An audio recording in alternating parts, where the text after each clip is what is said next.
Olá, boa noite. O Realidade em Pauta de hoje sai totalmente do padrão para poder receber a equipe de repórteres que faz o programa acontecer.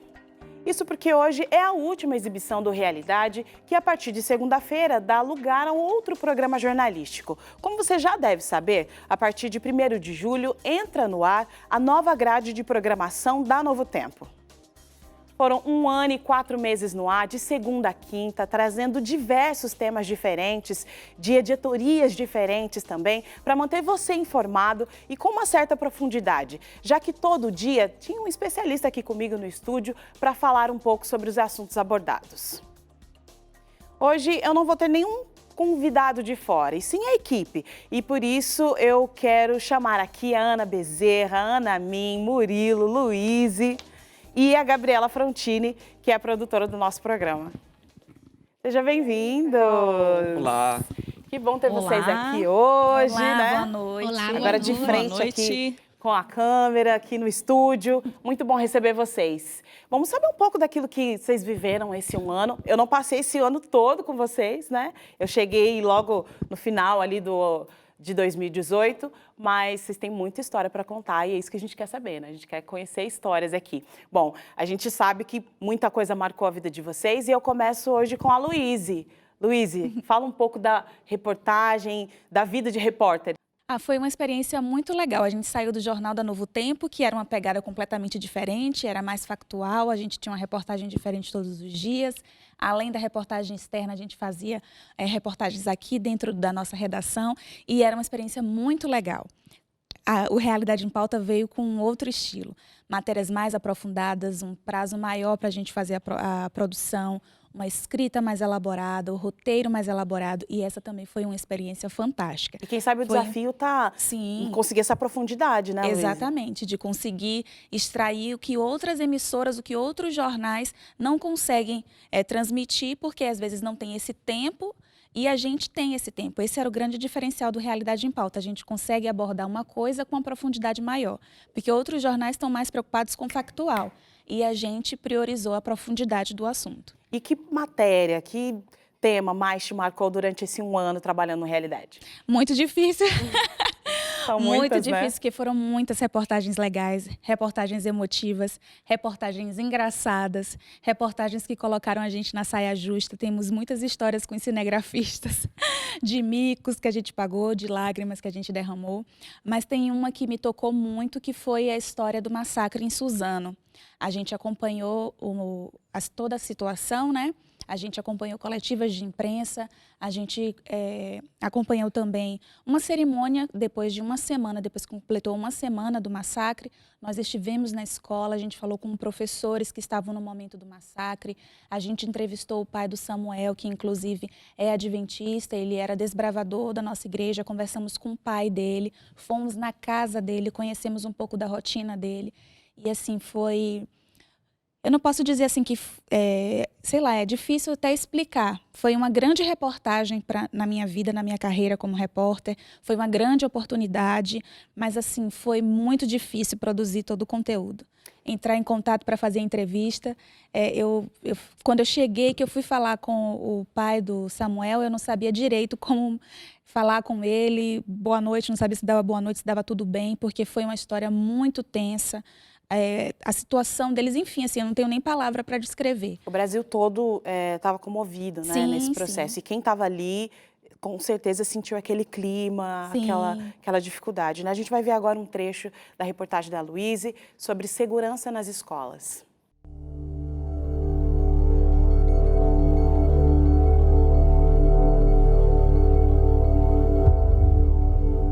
O Brasil inteiro ficou chocado. Na frente da Escola Estadual Raul Brasil, em Suzano, o choro e o desespero eram constantes. Eu tô muito abalada com isso, de verdade. Eu nunca imaginaria que ia acontecer isso com eles.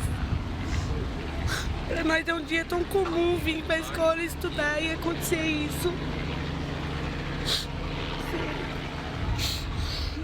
A pergunta que todos se faziam e que se fazem até hoje é uma só. Por quê? A escola Raul Brasil tem mais de 1.000 alunos matriculados. O muro da escola virou um verdadeiro diário, onde pais, alunos e familiares expressaram o pesar, a indignação, a dor. Esse cartaz faz um apelo: o Brasil pede paz. O abraço em volta da escola pode ser traduzido por Força Raul Brasil. Pessoal, escola abraçada, deu a volta, conseguimos. Essas 3 senhoras estavam inconsoláveis. Alunos de outras escolas também prestaram homenagens. E para essas 3 garotas, restaram a sensação de pesar e medo. Deve ser muito difícil você perder alguém num evento trágico que você não tem culpa, você não fez nada de errado, você só estava indo para a escola querendo aprender alguma coisa e deve ser muito difícil. A gente não consegue imaginar qual é o tamanho, qual a imensidão da dor dos pais, dos familiares, dos amigos. O medo continua, né? Porque a gente entra lá sem saber se vai conseguir sair, se alguém vai invadir a escola, mas as responsabilidades continuam e não tem como a gente fugir delas, né? De fato, foi um conteúdo bem difícil de ser produzido, né? Mas muito importante. Muito obrigada, Luíse, Eu que agradeço. pelo seu trabalho aqui. O Murilo, ele também, nesses 4 anos que passou aqui na TV Novo Tempo, tem alguma matéria, alguma situação que te marcou também? Exatamente, Carol. Muitas histórias, muitas reportagens, né? E cada reportagem que a gente, acho que não falo só por mim, mas falo pelas meninas aqui também, cada reportagem fica guardado no coração um pedacinho dela, né? E eu tive contato com alguns assuntos, uns que eu gostava muito, que eu tinha muita facilidade de fazer, como todas aqui sabem que eu gosto muito de aviação, então teve uma reportagem que eu fiz sobre aviação, como se tornar um piloto. E essa reportagem também mexeu comigo, porque é algo que eu tinha muita facilidade. E você voou, né, com o piloto? Então, inclusive, entrei no avião, o cinegrafista ficou meio de lado, morrendo de medo, não foi. E eu tive que ser cinegrafista lá em cima e repórter ao mesmo tempo. Foi muito legal, foi muito divertido. Mas também algumas reportagens mexeram com assuntos no qual eu não dominava tanto. E o que, como bom jornalista, né, você tem que pesquisar sobre, você tem que estudar sobre. E foi um tema em que eu me debrucei, que eu ia entrevistar uma pessoa ícone na área aqui no Brasil, e eu me debrucei sobre esse tema que eu me refiro foi o tema sobre o HIV, né, que teve esse ano teve o segundo caso de cura, né, do HIV, e era um tema que para mim era muito difícil de abordar.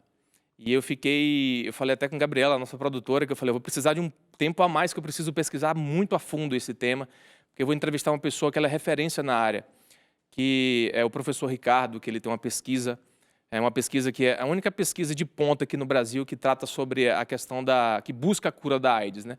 E eu falei, poxa, como é que eu vou entrevistar esse professor, né? Esse é um médico também. Como é que eu vou entrevistar esse profissional sem saber o mínimo do assunto? Então, eu me debrucei sobre o assunto e pesquisei.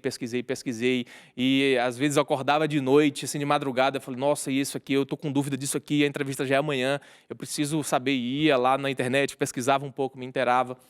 E o que me marcou muito também que eu tive contato com pessoas também portadoras do HIV, né? E quer queira ou quer não, quando você não conhece um assunto, você acaba entrando no senso comum um pouco.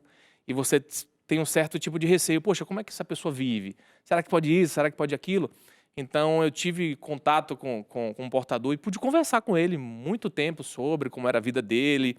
E, sabe, dúvidas foram sendo tiradas e a gente criou uma relação ali até uma certa de amizade, né? E conversamos e eu me emocionei em alguns momentos da entrevista.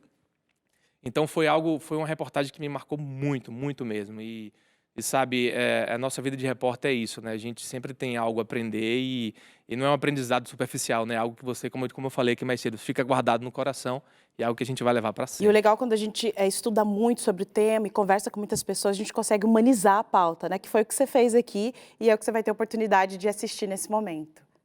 36.900.000 pessoas. Essa é a média de portadores do vírus da AIDS em todo o mundo. Os números são os mais recentes, divulgados em 2017 pela Organização das Nações Unidas, através do programa UNAIDS. O vírus ele entra no corpo das pessoas e ele afeta uma célula que ela é fundamental para as defesas contra infecções e contra câncer. A gente produz células de câncer e a gente elimina essas células de câncer E na hora que a gente perde essas defesas, até patógenos, né, bactérias, fungos, vírus que estão dentro da gente, ficam muito perigosos. E a pessoa acaba desenvolvendo essas infecções e falecendo. O que acontece é uma espécie de guerra dentro do corpo de quem está infectado pelo vírus. De um lado, um exército poderoso que tem bilhões de soldados dispostos a atacar. Do outro, milhões de soldados prontos para se defender de qualquer ameaça.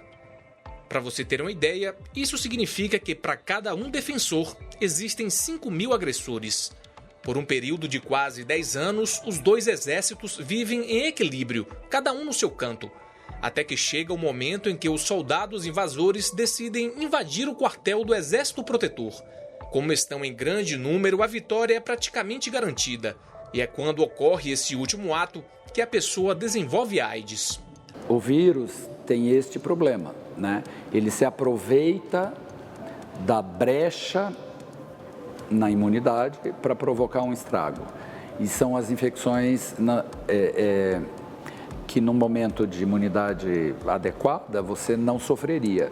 No caso da AIDS, coloca em risco a sua vida. E foi no início da década de 90 que este senhor foi diagnosticado com a AIDS. Na época, com 56 anos de idade, ele disse que foi um susto muito grande tanto para ele quanto para sua família. Nossa, foi terrível. Senti o mundo desabar na minha cabeça. Um choque tremendo. Pensei até em suicídio na época, né? De primeiro momento foi assim, todo mundo em choque, ninguém sabia o que fazer, tanto ele quanto a gente. Eu conversei com meus irmãos para darem apoio, porque não tinha falado lá com os filhos ainda. Como na época os remédios não eram tão eficazes no tratamento da doença, ele sofreu muito com o avanço do vírus no organismo. Eu tive pneumotórax aí, que consequência de água no pulmão, etc., que tive que colocar um dreno no pulmão para sair essa água. E foi terrível. Ele chegou a desenvolver a doença AIDS, ficou muito magro, doente, toda hora tinha infecções, teve várias pneumonias. O coquetel é que deu uma reviravolta, né, no tratamento. Os coquetéis são os comprimidos que fazem parte de um tratamento conhecido como terapia antirretroviral. Hoje, esses comprimidos são indispensáveis para quem é portador do HIV. Ana Bezerra, qual foi a reportagem que mais te marcou? Dentre as muitas reportagens, né, eu gostaria de trazer aqui uma pauta assim, bem feliz, uma pauta animada, mas a que realmente me marcou foi a questão do feminicídio, que é um problema e um grande desafio, não só no Brasil, como também no mundo. E nessa reportagem a gente trouxe o caso da Ana Flávia. A Ana Flávia, que morreu, foi atropelada pelo ex-marido, deixou 2 filhos. E dentre os temas que a gente tratou nessa reportagem foi a questão da medida protetiva dela, que chegou 2 dias depois que ela já havia sido enterrada. Também trouxemos a questão da impunidade, porque o marido dela, esse ex-marido dela, na verdade, mesmo se passando tantos anos, este ano faz 7 anos que ela morreu e nada foi feito com ele. O caso continua em aberto. Então, assim, realmente essa reportagem trouxe uma grande reflexão para mim e eu tenho certeza também que vai ser uma grande reflexão para quem está em casa. Eu, assim, durante o período que eu tive que produzir essa reportagem, foi muito complicado, inclusive, para eu dormir, porque eu conversei com o pai, então a gente refez toda a cena de onde ela foi atropelada, a gente acompanhou, eu fui à casa dela, onde ela morava com os filhos, conheci a irmã, conheci também a filha. Então, assim, para mim, emocionalmente também foi bem pesado e eu acho que, de certa forma, foi positivo, porque eu quis passar isso nessa reportagem, mostrar, né, para as mulheres os primeiros sinais de violência, porque muitas vezes a gente acha que a gente só vai denunciar e quando realmente chegou em mim, de alguma forma me atingiu fisicamente, mas não é assim, existem sinais mesmo verbais e a gente trouxe um psicólogo para comentar isso a respeito. Então, eu acredito que realmente nessa reportagem a gente cumpriu a função social do Realidade em Pauta, que é de levar para as pessoas mesmo mais informação, principalmente em relação à violência contra a mulher. Então agora você vai ter a oportunidade de rever um trecho dessa matéria sobre feminicídio que a Ana Bezerra produziu. Como de costume, o seu Aurélio veio com a filha Ana Flávia até este clube, local em que frequentavam uma vez por semana. O que eles não imaginavam é que naquela mesma noite, Ana Flávia seria cruelmente atropelada pelo ex-marido. Nesta foto, que foi tirada no dia do atropelamento, pai e filha estão se divertindo no clube. Então a gente estava acostumado a vir. A filha dela estava junto, meu outro neto também estava junto. E na hora de ir embora eu coloquei no carro e fui para minha casa. Levei as crianças. A poucos metros dali, o ex-marido de Ana Flávia, sabendo exatamente onde ela estava, veio até a casa dela, pegou o carro que estava na garagem e dirigiu por esta rua. Convidamos o seu Aurélio para fazer o mesmo percurso feito pelo agressor no dia do atropelamento. O trajeto é contramão, o que não impediu o homem de continuar e ir em direção ao alvo. O pai conta que Ana Cristina estava se despedindo de amigos quando foi surpreendida ao ser atropelada por aquele que um dia jurou a ela amor eterno. E é quase impossível não se emocionar ao ouvir do pai o sofrimento da filha. A taxa de feminicídio do Brasil é a 5ª maior do mundo. O dado é da Organização das Nações Unidas.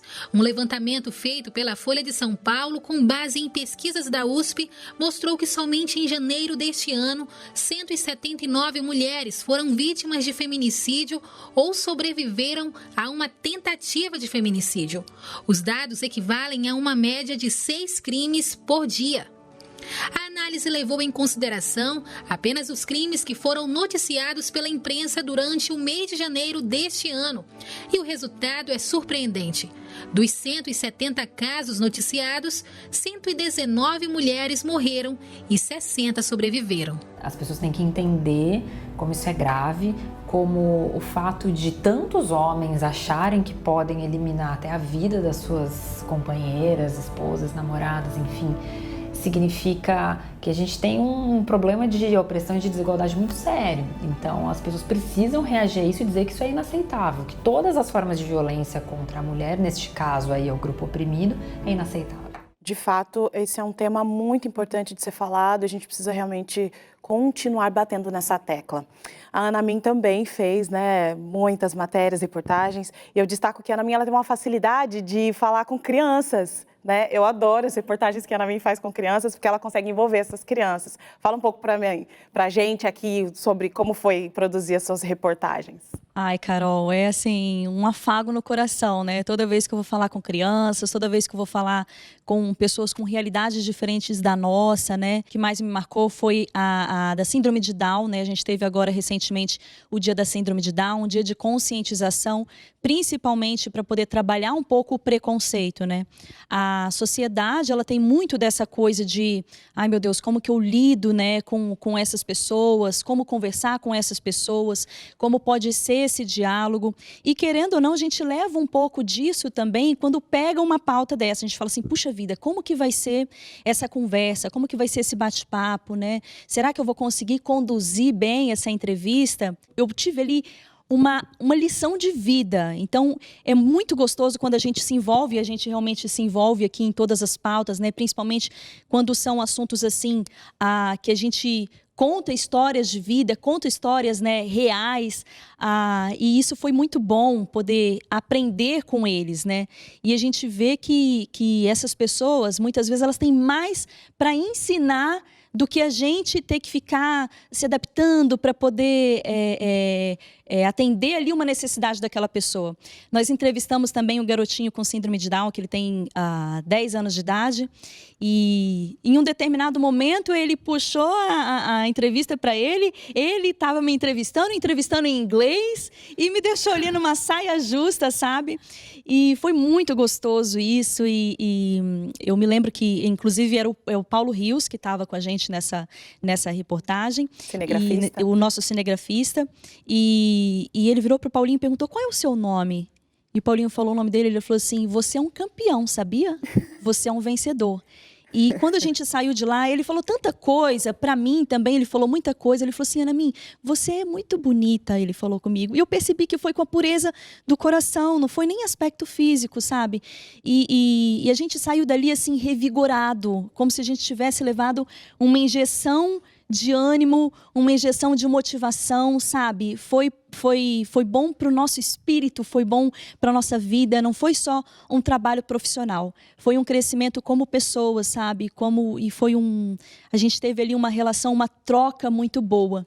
Então a gente percebeu que a gente não foi levar a informação, ou de alguma forma a gente estava ali, como eu como jornalista, ele como cinegrafista, a gente foi ali, eu senti que a gente foi para aprender. E eu acho que exatamente esse é o ponto, né? O jornalista, ele sempre chega naquele ambiente bem munido de informações, de dados, enfim, né, de equipamentos, e acha que vai ali trazer alguma informação nova, vai manipular aquela informação de fato, de apresentar alguma coisa para o público, mas por fim, somos os mais beneficiados. E você também vai ser beneficiado com essa reportagem aí. Vamos rever esse trechinho da reportagem sobre a Síndrome de Down, produzida pela Ana Min.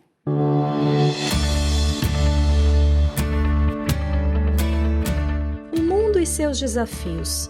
Em meio a tantas adversidades e problemas, contemplar a beleza de uma nova vida sempre traz a esperança de dias sem preconceitos, com mais amor e empatia.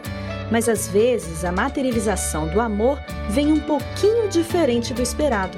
Estamos falando da Síndrome de Down.